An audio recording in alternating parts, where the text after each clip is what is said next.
Ya está aquí, ya llegó.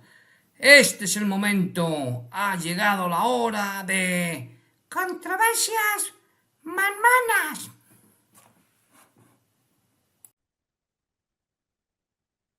Hola mis controversianos, bienvenidos una ocasión más a Controversias Mormonas. Este es el programa 114. Yo soy Emanol, el profeta desconocido, y hoy vamos a seguir hablando en esta ocasión de ese libro escrito o publicado por la Iglesia de Jesucristo de los Santos Últimos Días, la Iglesia Mormona, titulado Santos, el libro número 1. Os doy las gracias, antes de nada, a mis controversianos, a mis amigos, a mis enemigos y a todos aquellos que van a ver o que puedan ver este programa. Hoy vamos a, como ya digo, vamos a seguir hablando de ese libro. Vamos a comentar los capítulos 15 y 16. El capítulo 15 dice así: lugares santos. Comenzamos nuevamente con relatos de más personas que se bautizaron en la iglesia, antes de pasar a José Smith, que regresó a Ohio después de un viaje a Nueva York. Aquí se nos presenta a Brigham Young, futuro presidente de la iglesia. Se nos da un relato que promueve la fe sobre los primeros, sobre los primeros encuentros de Brigham y José, y se habla de cómo Brigham supo de inmediato que era un profeta de Dios. Luego cenan y se dicen que Brigham habló en lenguas. José declara que la lengua es de Dios y que continúa hablando en el mismo idioma. José entonces habló en el mismo idioma, declarando que era el idioma de que Adán había hablado en el jardín de Edén, y alentando a los santos a buscar el don de lenguas, como lo había hecho Pablo en el Nuevo Testamento para el beneficio de los hijos de Dios. Un punto muy interesante que cabe destacar aquí es lo que afirmó José Smith sobre el idioma que hablaba Adán. B. R. Johnson registró que José hablaba en inglés perfecto de Dios. Este es el siguiente diálogo.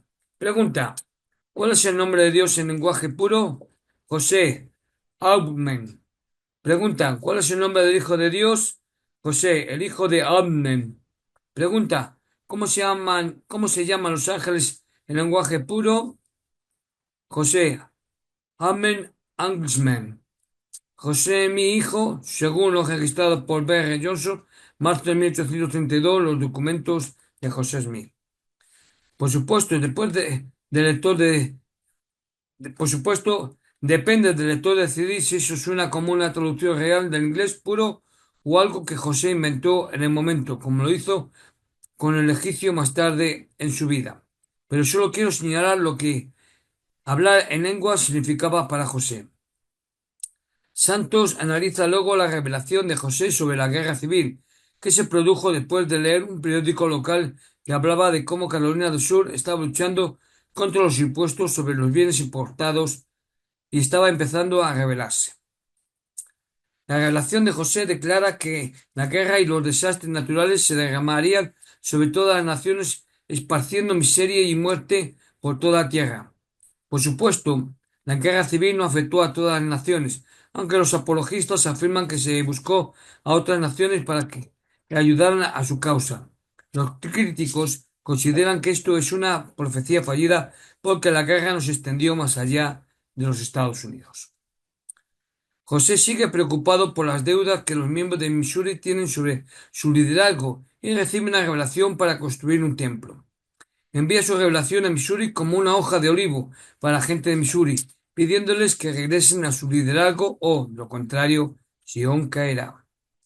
En este capítulo también se presenta la escuela de los profetas, lo que conduce a la revelación sobre la palabra de sabiduría.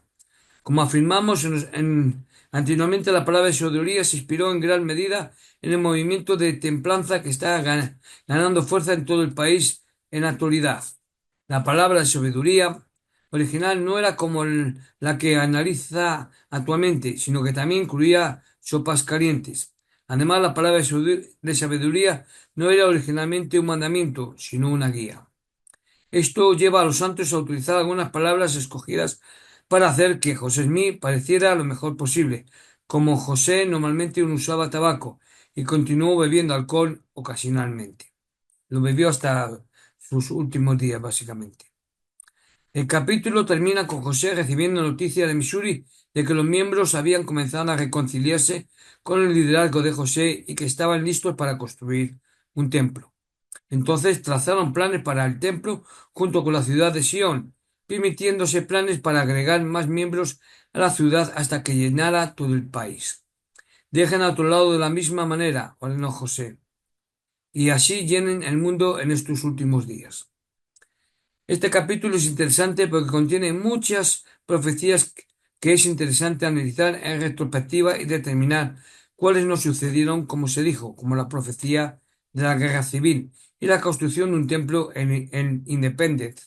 La palabra de sabiduría también es interesante, principalmente por su evolución, de ser más una guía a ser un mandamiento muy estricto en la Iglesia muchas décadas después. Y la introducción de Brigham Young es solo el comienzo de su papel en la historia de los santos de los últimos días. Capítulo 16. Solo un preludio. Esto es un capítulo difícil de santos y vamos a hacerlo brevemente. Trata de los ataques iniciales de la turba a los primeros miembros de la Iglesia, y si bien hay registro de los temores que tenían los miembros de la turba, sus acciones fueron terribles, y no voy a intentar defenderlos por respeto a las personas que fueron víctimas de estos primeros ataques. El capítulo comienza hablando de Emily Partridge, de quien mencionamos anteriormente que se casaría con José Smith unos 10 años después. Pero se habla de por qué ella no entendía por qué los habitantes del condado de Jackson no querían que los miembros de la iglesia abandonaran la zona, y cómo algunos de los habitantes de la zona habían comenzado a provocar pequeños incendios para intimidar a los miembros y obligarlos a marcharse. Se menciona que a muchos no les gustó la forma en que la iglesia les predicaba a los indios, lo que nuevamente nos obliga a mencionar que la razón por la que les predicaba a los indios era porque el libro de Mormón afirma que eran descendientes de los lamanitas. Sin embargo, los avances en los estudios de ADN, como ya he mencionado anteriormente, han demostrado que esto no este no es el caso. ¿Eh? Una gran parte de las tensiones iniciales entre los miembros y los lugareños se debió a la esclavitud. Casi todos los primeros miembros de Missouri habían viajado desde estados como Ohio y Nueva York, donde la esclavitud era ilegal. Esto llevó a la Iglesia a permitir que los negros se convirtieran en miembros desde el principio, lo que generó temor en los lugareños de que ayudaran a los levantamientos que se habían estado produciendo entre los esclavos y sus dueños blancos en la zona. William Fence había escrito en el Evening la tarde, sí, es decir, la mañana Star, es decir, Evening y Morning Star, para intentar aliviar las tensiones y declaró que la Iglesia obedecería las leyes de Missouri que restringían los derechos de los negros libres. Mientras no tengamos una regla especial en la Iglesia en cuanto a la gente de color, escribió vagamente, que la prudencia nos guíe. Esto llevó a la gente del condado, como Samuel Lucas, a creer que este escrito era una invitación a que la gente negra viniera a Missouri. Debido a los levantamientos en los estados locales, como la muerte de 50 hombres y mujeres blancos por parte de docenas de personas esclavizadas, esto generó temor en los habitantes del condado de Jackson hacia la Iglesia. Al ver la respuesta, William Fels publicó rápidamente un folleto de una página en el que se retrataba de sus escritos anteriores y declaraba que nos oponemos a que se admita a personas de color libres en el Estado y decimos que no se admira a nadie en la Iglesia. Fels esperaba que esto aliviara los temores, pero en ese momento los lugareños ya habían decidido que los miembros de la Iglesia debían irse. Los santos citan el ensayo de temas del Evangelio Santos Últimos Días sobre la raza y el sacerdocio. Y aunque muchos de los eventos de ese ensayo todavía están en el futuro a partir de este capítulo, invitamos a cualquier persona interesada a que vea mis comentarios al respecto de la gente de color y cómo, por arte de biribiri, en el año 1978 ya se permitió a los negros tener el sacerdocio. ¿Por qué? Porque si no, se les iba a multar y se les iba a restringir unos dineros. ¿eh? se les amenazó, ¿eh? O aceptáis a la gente de color, es decir, a los negros, o vais a ser castigados. Eso se lo dijo el gobierno de los Estados Unidos a la Iglesia de Jesucristo son tus últimos días, la Iglesia mormona. ¿Eh? Bueno, continuamos. Esta es una época en la Iglesia en la que había mucha confusión en cuanto a la postura de la Iglesia sobre los negros y su posición en la Iglesia, y tomará décadas cambiar por completo a lo que la mayoría de los críticos piensan sobre los negros y la Iglesia. Después del artículo de Fez, la turba destruyó la imprenta para impedir que el Evening y el Morning Star siguiera publicándose y también para detener la impresión del libro de Mormón. Perdón, del libro de mandamiento, lo que ahora es el Doctrinas y Convenios. Perdón. Esto nos lleva a la historia que promueve la fe y que se suele contar en la iglesia sobre Mary Elizabeth Rowling, que reunió las páginas del libro de mandamientos para salvar la historia de la iglesia, incluso cuando la turba estaba tratando de destruir todo lo que los rodeaba. Al igual que las hermanas Patrick, Mary Elizabeth Rowling será una futura esposa poliándrica de José Smith, y sí, que tendrá varios maridos incluso después de haberse casado con su primer esposo, Adam Lindner. Esto también está por suceder en el futuro, pero es una nota que no se menciona cuando se habla de la vida de Mary Elizabeth Rowling en artículos de la Iglesia o materiales educativos. El cual es verdad. Si miramos ahora mismo, la Iglesia, es decir, acepta que lo de la poligamia, pero no la poliandria, es decir, que las mujeres tenían más de un marido. Eso se lo callan, ¿eh? Y es algo que está bien recordar.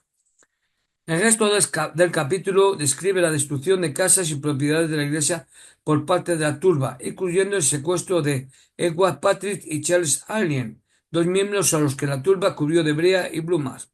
Como dije al principio, no voy a entrar en detalles sobre lo que sucedió. La verdad es que incluso si la iglesia hubiera amenazado el modo de vida de los lugareños, eso no excusa ni racionaliza lo que hizo la turba. Es una lectura muy difícil y creo que todos deberíamos estar de acuerdo en que lo que hizo la turba aquí fue inexcusable y horrible. Espero que sí coincidáis conmigo en eso. Yo no apruebo una violencia y menos de este calibre. Una de las razones por las que verificamos los hechos en Santos es para analizar los problemas históricos de la Iglesia y las áreas en las que no están siendo honestos. Pero no se trata de ser irrespetuoso ni degradante hacia los primeros miembros de la Iglesia, ni hacia las creencias que tenían.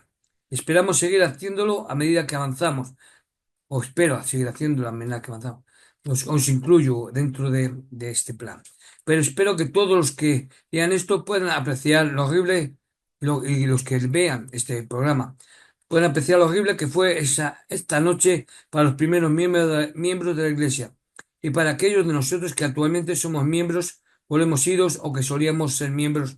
Espero que todos podamos respetar lo que vivieron los primeros miembros de la Iglesia incluso si finalmente llegamos a la conclusión de que sufrieron por lo que, en última instancia, fue una iglesia falsa criada por José Smith. A veces parece que cuando llegamos a la conclusión de que la iglesia no es verdadera, estamos deshonrando a los primeros de la iglesia que nos precedieron, pero ese no es el caso en absoluto. Realmente creo que todos podemos respetar y honrar lo que ellos vivieron y al mismo tiempo reconocer que no tuvieron acceso a los documentos históricos, los avances científicos y la erudición bíblica durante su vida para saber acerca de los asuntos problemáticos relacionados con José Smith y el libro de Mormón. Y espero que todos podamos tener eso en cuenta al abordar temas inquietantes en el futuro. En Santos, y gracias a todos nuevamente por estar pendientes de este programa y de este que os habla comentando los capítulos. Esto es todo en esta ocasión. Espero que podamos seguir viéndonos en el futuro. Gracias mis controversianos, gracias mis amigos, mis enemigos y todos aquellos que vean este programa. Os remito al siguiente programa. Soy Emanuel, el profeta desconocido, y os deseo una buena semana, que podamos vernos, portaros bien, ser buenos, recordar Tenéis el libre albedrío. Aquel que no lo tenga, yo se le doy. Hasta luego. Adiós.